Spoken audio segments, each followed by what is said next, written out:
Hello everyone, welcome to Okul, India के सबसे affordable learning platform में आप सभी लोगों का स्वागत है। आइए अपने इस कोर्स को आगे बढ़ाएंगे, that is India physical environment text book NCERT geography class 11th। ठीक है, इस बुक के इस कोर्स के हम लोग चैप्टर 6 में पहुंच चुके हैं। सेकंड लास्ट चैप्टर ये रहने वाला है।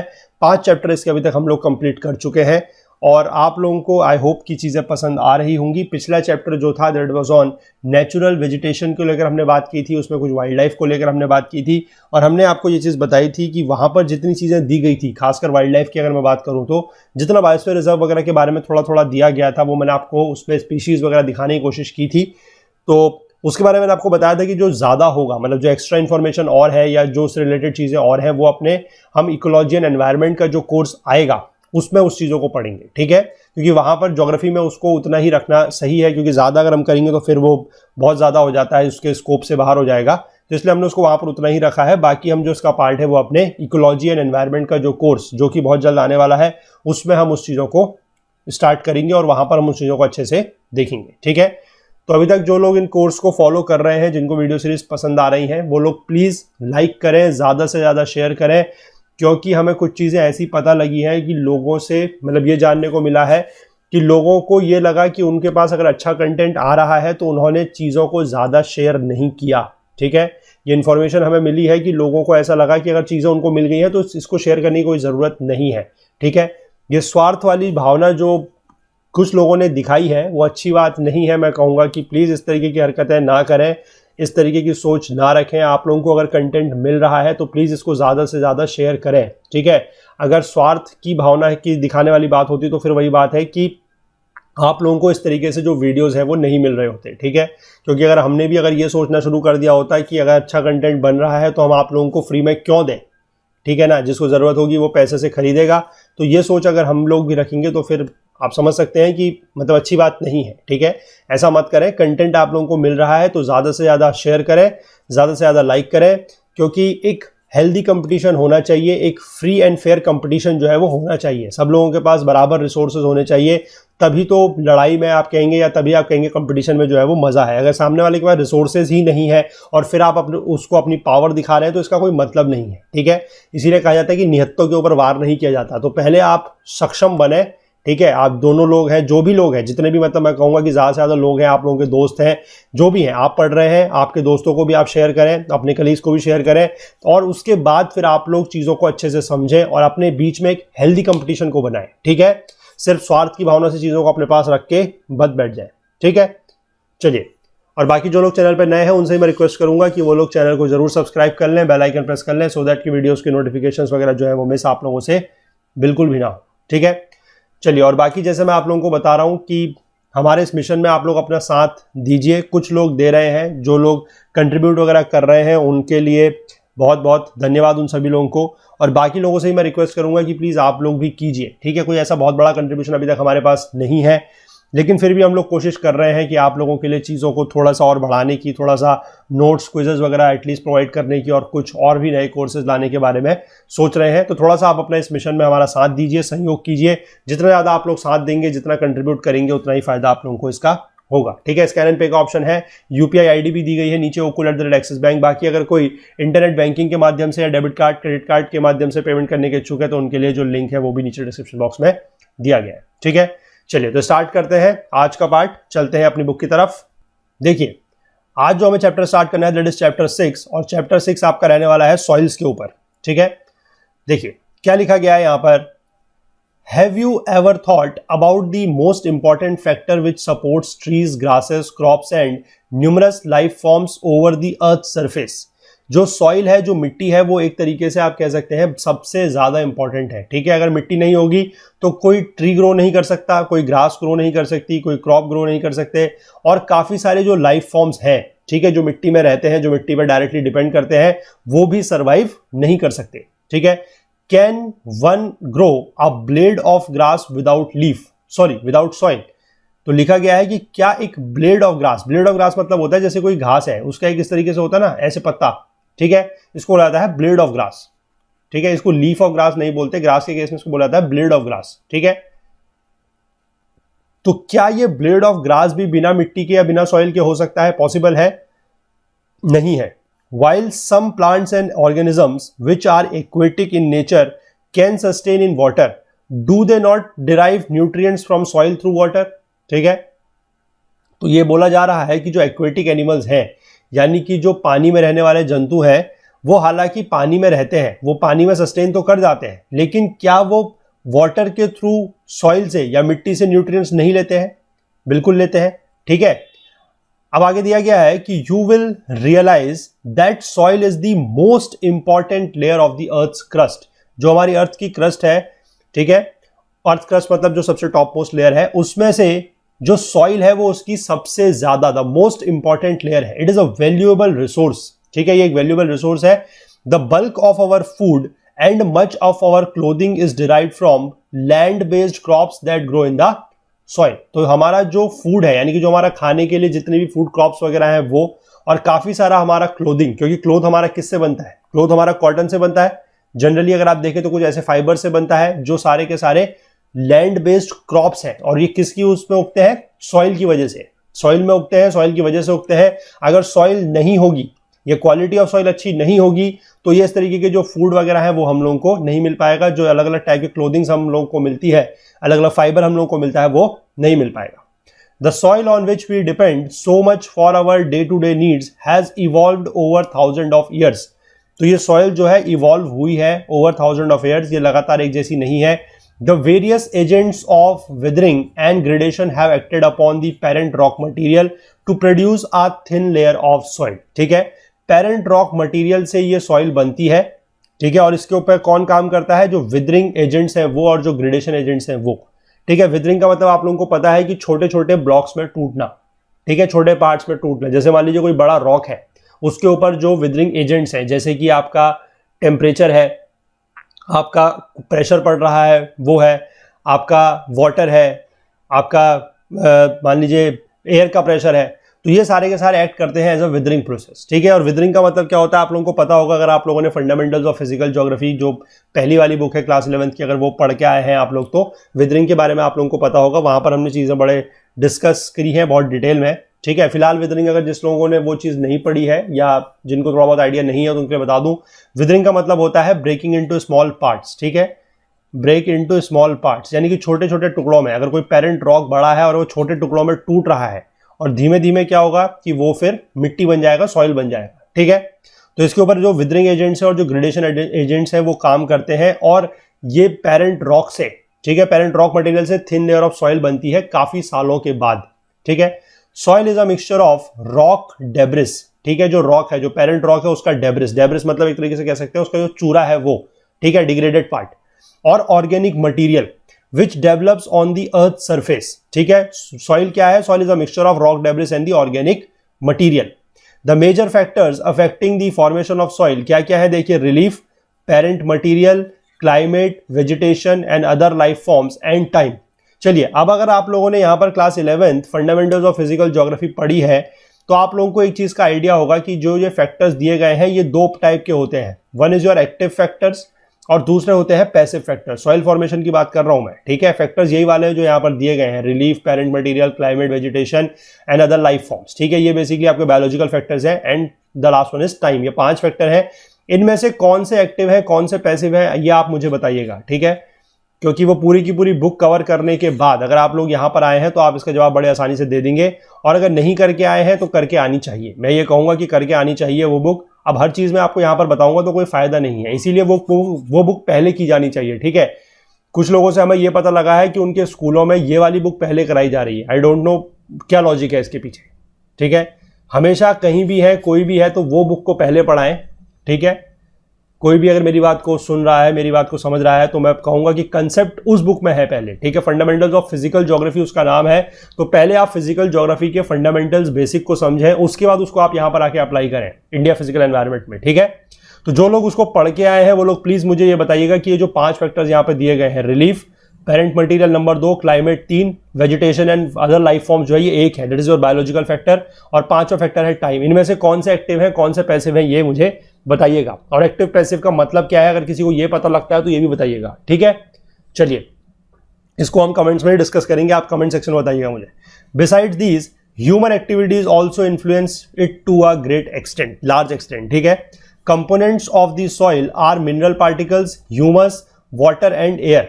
मिनरल पार्टिकल जैसे मिनरल सॉल्ट्स वगैरह होते हैं वो, ह्यूमस आपके होते हैं जो dead and decayed organic matter होता है वो, ठीक है। पानी तो आपको पता ही है वाटर, एयर पर आपको पता ही है हवा, ठीक है।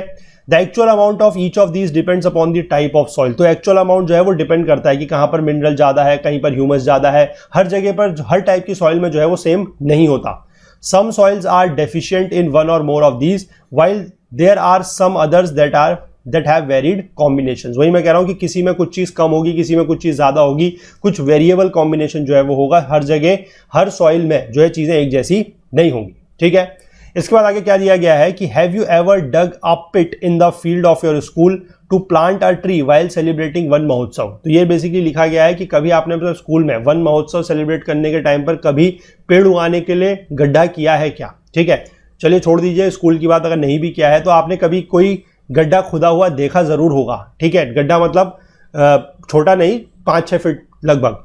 अगर इतना बड़ा आपने गड्ढा देखा है तो वहां पे आपने एक चीज देखी होगी कि जो लेयर ऑफ सॉइल्स होती हैं ऊपर से लेकर नीचे को हम जाएं तो जो लेयर ऑफ सॉइल्स है वो यूनिफॉर्म नहीं होती है, ठीक है। खड्डे के ऊपर से देखेंगे और गड्ढे के नीचे तक आप देखेंगे तो वो जो चीजें हैं वो पिट में सेम नहीं होंगी लेयर्स, ठीक है। अब वो क्या होती हैं, हम अगर उसको समझेंगे तो वो होती है बेसिकली हमारे जो लेयर्स होती हैं। If we dig a pit on land and look at the soil we find that it consist of 3 layers, ठीक है। यहां पर बेसिकली मतलब बेसिक जो लेयर्स होती है वो 3 होती हैं, उनको बोला जाता है होराइजन्स, ठीक है। They are known as your soil horizons, ठीक। अब यहां पर ये दिया गया है, देखिए ए क्या है, बी क्या है, सी क्या है, इस तरीके से मैं आपको इसको डायग्राम के साथ दिखाता हूं, ठीक है। आइए देखिए, यहां पर आप इसको डायग्राम के साथ देख पाएंगे तो आप इसको अच्छे से रिलेट कर पाएंगे कि ये क्या क्या है। पहला यहां पर दिया गया देखिए होराइजन ए। होराइजन ए जो है वो ये वाला है, ठीक है। इसके ऊपर जो ये होराइजन ओ है, ओ होराइजन भी एक होता है, दैट इज सरफेस लिटर, ठीक है। लेकिन सॉइल जो है वो यहां से स्टार्ट होती है, टॉप सॉइल आपको दिया गया है यहां पर होराइजन ए से, ठीक है। Is the top most zone where organic materials have got incorporated with the mineral matter, nutrients and water which are necessary for the growth of the plants. तो ध्यान रखेंगे जो होराइजन ए है वहां पर क्या क्या है, वहां पर आपके लिए ऑर्गेनिक मैटर भी है, ऑर्गेनिक मटेरियल है, साथ में आपका जो मिनरल मैटर है वो भी है, न्यूट्रिएंट्स भी है और वाटर भी है, ठीक। इसके बाद जो अगला है दैट इज होराइजन बी। अभी आप इसको होराइजन ई को छोड़ दीजिए, मैं अभी आपको बताता हूं ये क्या है, ठीक है। इसके बाद आप आइए पहले होराइजन बी में। Horizon B is the transition zone between A and C, ठीक है। ये ऊपर ए है, इसके नीचे आप देख सकते हैं यहां पर सी है, तो इन दोनों के बीच का ट्रांजिशन जोन है बी, ठीक। And contains matter derived from below as well as from the above. इसमें जो है वो मैटर नीचे का भी है और ऊपर का भी है, एक तरीके से ट्रांजिशन जोन है ना, इसीलिए it has some organic matter in it although the mineral matter is noticeably withered. जो मिनरल मैटर यहां पर है वो विदर्ड होता है। विदर्ड का मतलब फिर वही है कि स्मॉल पार्ट्स में टूटा हुआ होता है।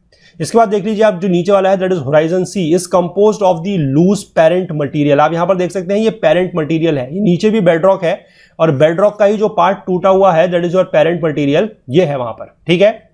This layer is the first stage in the soil formation process and eventually forms the about 2 layers. तो क्योंकि पता है हमें सबसे पहले क्या है, जो नीचे बेडरॉक है ये वाला, ठीक है। पहले ये बेडरॉक टूटता है, उसके बाद इस तरीके से रॉक फॉर्मेशन होता है which is your parent material या पेरेंट रॉक, और इसके बाद जो ऊपर की लेयर्स है वो बनती है। तो अगर आपसे कभी सवाल पूछा जाए तो सबसे पहली जो लेयर फॉर्मेशन होगी वो कौन सी है, ठीक है। तो सबसे पहले जो लेयर फॉर्मेशन है वो कौन सी है, that is your C horizon जो है वो सबसे पहले फॉर्म होता है, ये ध्यान रखना है आपको, ठीक है। This arrangement of layers is known as the soil profile. इसको सॉइल प्रोफाइल भी बोला जाता है। Underneath these 3 horizons is the rock which is also known as the parent rock or the bedrock, ठीक है। ये bedrock है, मैं वही बता रहा हूं कि पहले bedrock टूट के इस तरीके से छोटे छोटे जो लूज पेरेंट मटेरियल है, जो लूज पेरेंट रॉक है वो बनते हैं, और उसके बाद वो भी फिर आगे जाके फ्रेगमेंट होते हैं, विदर्ड होते हैं, और उसके बाद ये जो अदर लेयर्स है वो बनती है। Soil, which is a complex and varied entity, has always drawn the attention of the scientist. In order to understand its importance, it is essential to attempt a scientific study of the soil, ठीक है। Classification of the soil is an effort to achieve this objective. पहले हमें scientific study करने के लिए हमें क्या करना पड़ेगा कि सॉइल को क्लासिफाई करना पड़ेगा, ठीक है। मैं आपको बता रहा था कि एक ये जोन भी होता है बीच में, horizon E, that is your zone of leaching. Leaching का मतलब बेसिकली क्या होता है कि जो इसमें मिनरल्स वगैरह प्रेजेंट होते हैं, स्पेशली मिनरल सॉल्ट्स, ठीक है।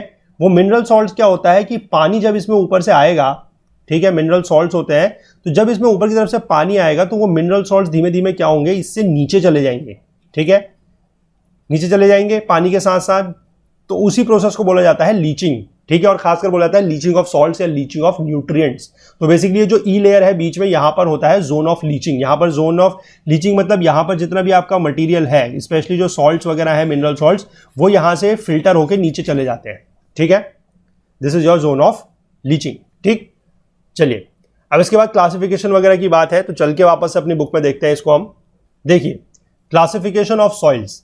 India has varied relief features, landforms, climatic regimes and vegetation types. ये बातें अब हम सब कुछ जान चुके हैं कि इंडिया का जो रिलीफ फीचर्स है वो भी बहुत प्रकार का है, वेरिएशन है उसमें भी, लैंडफॉर्म्स भी है यहाँ पर काफ़ी सारे तरीके के, क्लाइमेटिक रियाम्स भी है, यानी कि क्लाइमेट में भी बहुत सारा चेंज है, और वेजिटेशन टाइप्स भी यहाँ पर बहुत सारी है।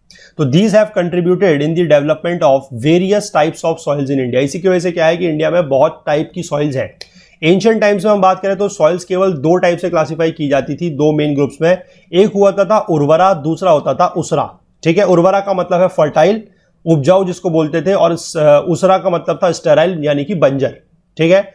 इन दी 16th सेंचुरी एडी यानी कि 16वीं शताब्दी में क्या हुआ कि soils were classified on the basis of there inherent characteristics and external features, जैसे कि टेक्सचर उसका क्या है, कलर क्या है, स्लोप कैसा है, slope of land and moisture content in the soil.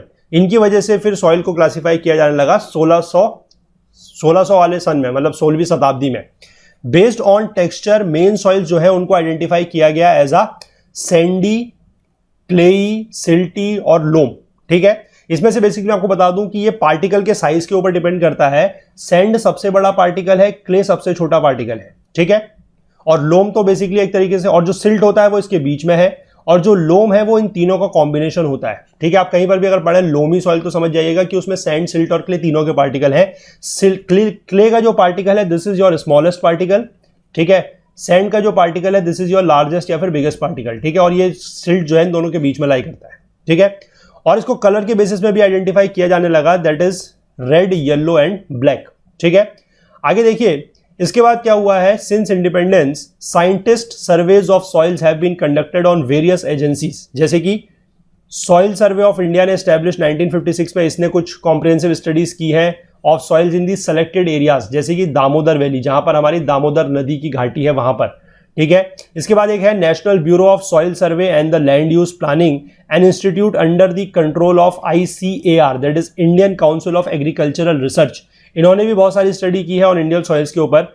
In their effort to study soil and to make it comparable at the international level, इन्होंने क्या करा है, ICAR ने, इन्होंने क्लासिफाई किया है इंडियन सॉइल्स को on the basis of their nature and character as per the United States Department of Agriculture, that is USDA soil taxonomy, ठीक है। इंटरनेशनल लेवल के साथ कंपेयर करने के लिए इन्होंने क्या किया है कि क्लासिफाई कर दिया है इंडिया की जो सॉइल है उसको भी United states of department of agriculture के सॉइल टैक्सोनॉमी के अकॉर्डिंग। जैसे इसमें क्या क्या ऑर्डर्स है आप ये देख सकते हैं थोड़ा सा, इंसेप्टिसोल्स, एंटीसोल्स, एल्फीसोल्स, वर्टिसोल्स, अरिडीसोल्स, अल्टीसोल्स, मॉलिसोल्स, ठीक है, एंड अदर्स।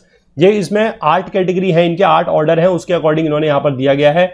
इसमें से आप थोड़ा बहुत चीजों को याद रख सकते हैं कि अगर हम, ये इंडिया की बात है, ठीक है, सॉइल्स ऑफ इंडिया, ये जो परसेंटेज दिया गया ये इंडिया का है कि 39% जो इंडिया की सॉइल्स है वो इंसेप्टिसोल्स है, इसके बाद 28% जो है वो एंटीसोल्स है। इस तरीके से यहां पर थोड़ा सा डेटा आप याद रख सकते हैं, ठीक है, थोड़ा सा, बहुत ज्यादा नहीं, एक आध अगर आप स्टार्टिंग में भी याद रखेंगे, या अगर आपसे कभी ये पूछ लिया जाए कि ये वर्ड क्या है, क्योंकि यूपीएससी भी कभी कभी इस तरीके खेल करता है, आपसे मान लीजिए एग्जाम में सवाल पूछ लिया जाएगा कि एंटीसोल्स क्या है, ठीक है, या वर्टिसोल्स क्या है, तो आप लोगों को पता होना चाहिए these are your orders as per the USDA soil taxonomy, ठीक है, जो United States Department of Agriculture है उसकी सॉइल टैक्सोनॉमी के अकॉर्डिंग ये क्या है, ऑर्डर्स ऑफ द सॉइल, ठीक है।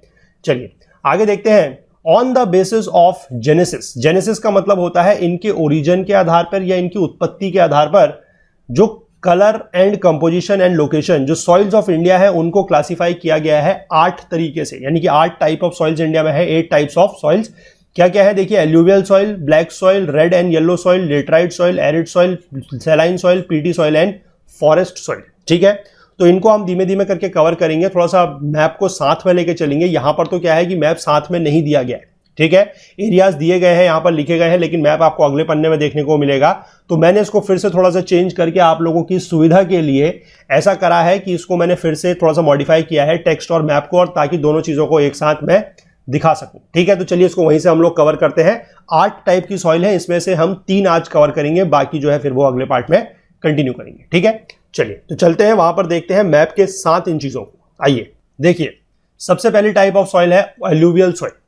Alluvial soil are wide spread in the northern plains and the river valleys. ठीक है, एलुवियल सॉइल आप लोगों को पता है एलुवियल बेसिकली क्या होता है। एलुवियल आपके जो वर्ड है एलुवियम वहां से आया है, मतलब जो रिवर डिपॉजिट्स वगैरह है, वो जो रिवर डिपॉजिट्स करती है उससे जो सॉइल बनती है, that is your alluvial soil. ठीक है, तो ये आपके नॉर्दर्न प्लेन्स में और जो आपके रिवर वैलीज है वहां पर है। ठीक है, आप इसमें देख सकते हैं एलुवियल सॉइल आपकी ये वाली है। ठीक है, मैं आपको इसको मैप पे दिखाऊंगा साथ साथ, यहां पर आप लोगों को देखने में अच्छा लगेगा और चीजें आप अच्छे से रिलेट कर पाएंगे। ये पूरी की पूरी जो सॉइल है this is your alluvial soil. ठीक है, तो आप देख सकते हैं प्लेन्स में, नॉर्दर्न प्लेन्स में और रिवर वैलीज में ये सॉइल जो है 40% ऑफ द टोटल एरिया, जो देश का पूरा एरिया का 40% है, वो इसी सॉइल से भरा हुआ है, that is your alluvial soil. They are depositional soils, मैंने बता रहा हूं डिपोजिशनल सॉइल्स हैं, transported and deposited by rivers and streams. ठीक है, and through a narrow corridor in Rajasthan they extend into the plains of Gujarat. आप यहां पर देख सकते हैं कि राजस्थान में थोड़ा सा ये नैरो कॉरिडोर है और यहां से इस वजह से ये जो सॉइल है ये गुजरात में भी आई है, ऐसे करके। ठीक है, ये आप देख सकते हैं। In the peninsular region they are found in deltas of the east coast and in the river valleys. ठीक है, आप इसमें देखिए ईस्ट कोस्ट में आप जहां पर देखिए यहां पर नदियां हैं, आपको पता है यहां पर नदियां हैं कौन कौन सी, कावेरी, कृष्णा, गोदावरी। यहां पर ऊपर आप चलेंगे थोड़ा सा महानदी, इस तरह पे भी ये जो है यहां पर दामोदर वगैरह नदी है, यहां से जो आपका मेघना नदी, पद्मा नदी वगैरह निकलती है इस तरफ से, वो वाली चीज है। तो यहां पर ये पूरे के पूरे आप समझ सकते हैं कि जहां पर भी रिवर वैलीज होंगी वहां पर ये नदियां, वहां पर ये इस तरीके की सॉइल जो है वो पाई जाएगी, that is your alluvial soil. ठीक है, चलिए इसके बाद इसमें आगे क्या दिया गया देखिए, the alluvial soils vary in nature from sandy loam to clay. अब मैंने आपको बता दिया कि सैंडी लोम टू क्ले का मतलब क्या है। सैंडी जो है, सैंड पार्टिकल सबसे बड़े पार्टिकल्स हैं, क्ले पार्टिकल सबसे छोटे पार्टिकल है, और सैंडी लोम का मतलब क्या है कि लोम तो एक तरीके से मिक्सचर है, mixture of sand, silt and clay, लेकिन सैंडी लोम का मतलब है कि उसमें सैंड पार्टिकल जो है वो ज्यादा होंगे। ठीक है, इसके बाद आपको ध्यान रखना है कि इसमें कौन कौन से मिनरल्स जो है वो ज्यादा है और कौन से मिनरल्स कम है। तो ध्यान रखिएगा, इस तरीके की जो सॉइल है दैट इज एलुवियल सॉइल में पोटैश ज्यादा होता है और फास्फोरस कम है, poor in phosphorus and rich in potash. ठीक है, in the upper and middle Ganga plain 2 different types of alluvial soils have developed. कौन कौन से हैं, खादर एंड भंगर। इनके बारे में हम लोगों ने जिस दिन गंगा की बात करी है, जिस दिन हम लोग गंगा रिवर की बात कर रहे थे, आई थिंक तीसरे चैप्टर में या फिजियोग्राफी वाले में, नहीं तीसरे चैप्टर में हमने इसकी शायद, जहां पर ड्रेनेज सिस्टम में हम गंगा की बात कर रहे थे, या आई थिंक जहां पर हमने नॉर्दर्न प्लेन्स की बात की है चैप्टर 2 में, यस चैप्टर 2 में जहां पर हम नॉर्दर्न प्लेन्स की बात कर रहे थे, वहां पर हमने ये खादर एंड भंगर नाम से जो 2 एलुवियल डिपॉजिट्स हैं, जो types of alluvial soils in the northern plains है, वो बात की है। ठीक है, तो याद रखना पड़ेगा आपको वहां पर भी, फिर भी यहां पर एक बार दिया गया तो देख लेते हैं। खादर क्या है, इज द न्यू एलुवियम। ठीक है, and is deposited bye floods annually. ये हर साल जो फ्लड्स आते हैं उससे ये डिपॉजिट होता है, और इससे क्या है कि which enriches the soil by depositing fine silts. ठीक है, bhangar represents the system of older alluvium deposited away from the flood plains. तो फ्लड प्लेन से अवे है ये। अब आपसे अगर सवाल पूछा जाएगा इन दोनों के कंपैरिजन, तो आप बता सकते हैं कि खादर जो है वो नया है, भांगर जो है वो पुराना है। खादर जो है वो फ्लड्स के द्वारा लाया जाता है तो वो फ्लड प्लेन्स में होगा। ठीक है, और भांगर जो है वो फ्लड प्लेन से दूर होगा। और इनमें एक चीज और बड़ी कॉमन होती है, खादर एंड भांगर टाइप ऑफ सॉइल जो है, इनमें एक कैल्शियरियस कंक्रीशंस होता है। कैल्शियरियस का मतलब है, ये वर्ड निकल के आया है कैल्शियम से। ठीक है, कैल्शियम एक एलिमेंट है, एक मिनरल है, आप लोगों को पता है। तो कैल्शियम इनमें होता है, कैल्शियरियस कंक्रीटन्स इनको बोला जाता है kankar. And these soils are more loamy and clayey in the lower and middle Ganga plain and the Brahmaputra valley. Brahmaputra valley के पास भी ये है, आप चाहें तो एक बार मैप में यहां पर देख सकते हैं। ये देखिए, ये ब्रह्मपुत्र की जो वैली है यहां पर भी ये पाई जाती है। ठीक है, और इसमें क्या लिखा गया है कि ये ज्यादा, यानी कि जो लोअर पोर्शन है और जो मिडिल पोर्शन है गंगा प्लेन का और ब्रह्मपुत्र वैली में, वहां पर ये क्लेई एंड लोमी है। ठीक है, the sand content decreases from the west to east. ठीक है, वेस्ट से, जबकि शुरुआत में क्या था कि सैंड पार्टिकल ज्यादा है, और जैसे जैसे हम वेस्ट से ईस्ट की तरफ को बढ़ रहे हैं तो सैंड का जो पार्टिकल है, जो सैंड कंटेंट है, वो कम हो रहा है और ये क्ले ज्यादा बनती जा रही है। ठीक है, इसका जो कलर है वो लाइट ग्रे से ऐश ग्रे हो सकता है। Its shade depend on the depth of the deposition, the texture of the materials and the time taken for attaining maturity. Alluvial soils are intensively cultivated. और ये आपको पता है कि नॉर्दर्न प्लेन में पाई जाती है, तो आपको पता है कि नॉर्दर्न प्लेन तो जो है वो एग्रीकल्चर के लिए, कल्टीवेशन के लिए बहुत ही फेमस रीजन है, ठीक है। तो ये इंटेंसली कल्टीवेटेड भी है, और इसका जो शेड है, हमने बताया कि जो शेड है, जो कलर है, वो वेरी करता है from light grey to ash grey. और शेड क्यों होता है अलग अलग, वो डिपेंड करता है आपकी उसकी डेप्थ ऑफ डिपोजिशन कितनी है, मटेरियल का टेक्सचर कितना है, और उसको मैच्योर होने में, उसने मैच्योरिटी अटेन करने में टाइम कितना लिया है, उसके बेसिस पे जो कलर है वो चेंज करता है, ठीक है। तो this is all about your alluvial soil. अब हम अगली सॉइल देख लेते हैं, बहुत इंपॉर्टेंट सॉइल है, this is your black soil, ठीक है। देखिए ब्लैक सॉइल क्या है, black soil covers most of the Deccan plateau which includes parts of Maharashtra, Madhya Pradesh, Gujarat, Andhra Pradesh and some parts of Tamil Nadu, ठीक है। ये वाली जो सॉइल है this is your black soil, ठीक है। आप देख सकते हैं महाराष्ट्र का रीजन कवर है, मध्य प्रदेश का रीजन यहां पर कवर है, यहां पर आप देख सकते हैं गुजरात का रीजन कवर है, ठीक है। थोड़ा सा इधर की तरफ को आप आएंगे तो आंध्र प्रदेश है, और थोड़ा थोड़ा पार्ट जो है बीच बीच में आप कहीं कहीं पर देखेंगे ये वाले जो रीजन है, ठीक है। ये छोटे छोटे ऐसे करके जो पैचेस बने हुए हैं, दीज आर योर तमिलनाडु का रीजन है ये, ठीक है। यहां पर साउथ में भी थोड़ा थोड़ा है लेकिन ज्यादा नहीं है। मेजर जो इसका है वो आपका महाराष्ट्र, मध्य प्रदेश और गुजरात के रीजन में ही सबसे ज्यादा है, ठीक है। In the upper reaches of the Godavari and the Krishna and the north western part of the Deccan plateau the black soils is very deep, ठीक है। कहां पर, जहां से ये अपर यानी कि जहां पर गोदावरी और कृष्णा नदियां निकलती हैं, हमें पता है गोदावरी और कृष्णा यहां से निकलती हैं इस तरफ से, ठीक है ना। तो यहां पर इनका, और जो north western part of the Deccan plateau है, मतलब वो भी लगभग लगभग इसी रीजन में होगा, नॉर्थ वेस्टर्न पार्ट, ठीक है। यहां पर ये सॉइल बहुत ज्यादा डीप है। These soils are also known as regur soil और दी ब्लैक कॉटन सॉइल। ये कॉटन के लिए बहुत अच्छी होती है, ठीक है, कॉटन के लिए बहुत अच्छी होती है, इसलिए इसको ब्लैक कॉटन सॉइल भी बोला जाता है। The black soils are generally clayey, deep and impermeable. ध्यान रखिएगा, ये क्लेई होती है, डीप होती है और इम्परमिएबल होती है। They swell and become sticky when wet and shrink when dried, ठीक है। तो जनरली क्या होता है कि जब इसमें पानी पड़ता है, जब ये गीली होती है तो ये स्वेल करती है, ये फूल जाती है और स्टिकी हो जाती है, और जब उसके बाद सूखती है तो फिर ये श्रिंक करती है। तो श्रिंक करने की वजह से क्या है कि जब ये सूखने के बाद श्रिंक करती है तो इसमें बहुत बड़े बड़े क्रैक्स पैदा हो जाते हैं, ठीक है। तो इसलिए there occurs a kind of self ploughing. तो इसी कैरेक्टरिस्टिक की वजह से, because of the character of self absorption and loss of moisture, the black soil retains the moisture for a very long time, which helps in the crops, especially the rain-fed ones, to sustain even during the dry seasons। क्योंकि ये पानी basically क्या है कि इसके अंदर retain हो जाता है, ठीक है। ये मॉइस्चर को बहुत लंबे समय तक रिटेन कर सकती है, और जब ये सूखती है तो बेसिकली क्या होता है कि इनमें वाइट क्रैक्स डेवलप हो जाते हैं, तो ये सेल्फ प्लोइंग हो जाती है। प्लोइंग का मतलब क्या होता है कि जैसे हमें मिट्टी को तैयार करना पड़ता है, जब उसमें हल वगैरह चला के मिट्टी को हम तैयार करते हैं फसल उगाने के लिए, तो उसमें क्या है कि हम मिट्टी को ढीला करते हैं, लेकिन यहां पर क्या है कि इसमें अपने आप ही क्रैक जो है वो डेवलप हो जाते हैं जब ये सूखती है। तो इस तरीके से इसकी एक सेल्फ प्लोइंग कैरेक्टरिस्टिक है। क्वेश्चन ये पूछा जाता है बहुत बार कि ऐसी कौन सी सॉइल है जो सेल्फ प्लोइंग कैरेक्टरिस्टिक शो करती है, एक ये सवाल पूछा जाता है। दूसरा सवाल ये पूछा जाता है जो इसका ये वाला कैरेक्टरिस्टिक है कि they swell and become sticky when wet and shrink when dried. तो ये कौन सी क्रॉप है, सॉरी कौन सी सॉइल है, ध्यान रखिएगा, ब्लैक सॉइल के बारे में बात हो रही है। कॉटन के लिए ये सबसे बढ़िया सॉइल है, ठीक।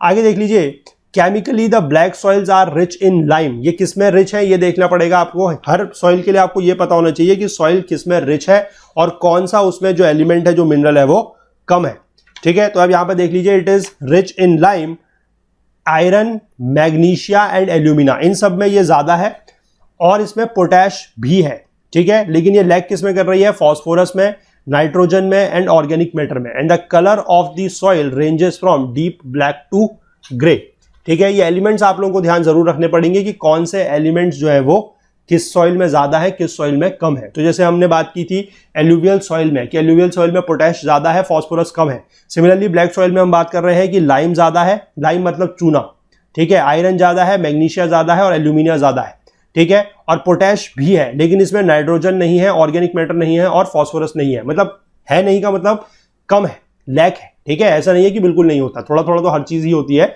लेकिन ये चीज कम है। और ज्यादा मात्रा में जो पाई जाते हैं they are lime, iron, magnesia and alumina, ठीक है। ये चीज आपको ध्यान रखनी पड़ेगी। और कलर के बारे में लिखा गया है, कलर जो है वो डीप ब्लैक से ग्रे तक इसका हो सकता है, ठीक। चलिए एक सॉइल हम आज और देख लेते हैं, बाकी फिर हम अगले पार्ट में कंटिन्यू करेंगे। This is your red and yellow soil, ठीक है। रेड एंड येलो सॉइल क्या है, देखिए, red soil develops on crystalline igneous rocks. जो इग्नियस रॉक्स हमारे होते हैं, 3 प्रकार के रॉक होते हैं, सेडिमेंट्री, इग्नियस एंड मेटामॉर्फिक। तो जो इग्नियस रॉक्स होते हैं वो भी क्रिस्टलाइन उनमें डेवलप करती है, और areas of low rainfall in the eastern and southern part of the Deccan plateau. ठीक है, ईस्टर्न और सर्दर्न पार्ट में आप यहां पर देख सकते हैं, ये वाले रीजन में यहां पर काफी ज्यादा है। और कोई अगर इस रीजन का है या कोई इस रीजन में कभी गया हुआ है तो उसने देखा होगा कि ये जो रेड सॉइल है ये वाकई में काफी रेड दिखती है। ठीक है, क्योंकि मैं इस रीजन में खुद गया हुआ हूं, मैं यहां रहा हुआ हूं काफी टाइम, तो मुझे पता है कि ये सॉइल किस तरीके से दिखाई देती है, काफी ज्यादा रेड दिखाई देती है। स्पेशली अगर आप झारखंड वगैरह के रीजन में हैं, ठीक है, आप कभी गए हुए हैं या आपने देखा है, तो आप देखेंगे कि काफी ज्यादा ये मिट्टी बिल्कुल रेड दिखाई देती है। इसका नाम जो रेड सॉइल है वो गलत नहीं है। Along the piedmont zone of the western Ghat long stretch of area is occupied by red loamy soil. Piedmont zone का मतलब होता है जो आपका फुटहिल्स ऑफ द माउंटेन्स है। ठीक है, क्योंकि वेस्टर्न घाट का हमें पता है जो इस तरीके का रीजन है, इस तरफ का जो वेस्टर्न घाट का जो साइड है उसमें क्या है कि जो उसका पीडमोंट जोन है, यानी कि जो उसका फुटहिल्स है, वहां पर क्या है, ये रेड लोमी सॉइल है। रेड तो कलर हो गया, और लोमी का मतलब क्या है आप लोगों को पता है, combination of silt, sand and clay. ठीक है, yellow and red soils are also found in parts of Odisha and Chhattisgarh and in the southern parts of the middle Ganga plain. आप देख सकते हैं थोड़ा सा ये जो मिडिल गंगा प्लेन है यहां पर भी ये थोड़ा सा है। ठीक है, इस रीजन में भी हल्का सा दिखाया गया है। तो ये आपका मिडिल गंगा प्लेन हो गया, उसका सर्दर्न पार्ट, और उड़ीसा में है, छत्तीसगढ़ में है, ये आप सब यहां पर इस रीजन में देख पा रहे हैं। ठीक है, इस रीजन में ये है पूरा का पूरा।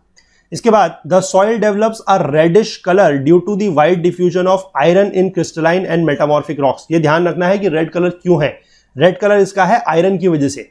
ठीक है, it looks yellow when it occurs in a hydrated form, यानी कि जब इसमें मॉइस्चर ज्यादा होता है, जब ये हाइड्रेटेड फॉर्म में होती है तो ये येलो दिखाई देती है।